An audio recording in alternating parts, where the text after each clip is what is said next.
कितने मकामात पर अल्लाह ने हमें झंझोड़ा और मुखातिब किया इंसानों को, फरमाया वरकाऊ मार राकीन, ऐ बंदगाने खुदा मेरे बंदो सुनो, रकू करो रकू करने वालों के साथ, रकू करो रकू करने वालों के साथ। अल्लाह हुक्म दे रहा है करो रकू करने वालों के साथ, मगर आज का इंसान है कि उसे तौफीक ही नहीं कि वो सजदा करे, उसे तौफीक ही नहीं कि वो अल्लाह की बंदगी करे। आज का मुसलमान अपनी ज़िंदगी के याशियों में घूम रहा है,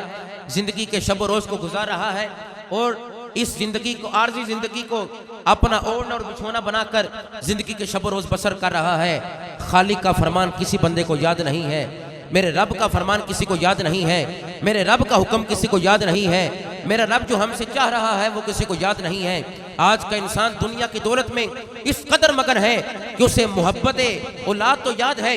पैसे की मोहब्बत उसके दिल में है, वतन की मोहब्बत उसके दिल में है, अपनी औलाद, अपने माँ बाप, अपने रिश्तेदारों की मोहब्बत उसके दिल में है, अपने घर की मोहब्बत उसके दिल में है, मगर ये भी तो याद रखे कि नमाज की मोहब्बत भी उसके दिल में है कि नहीं है।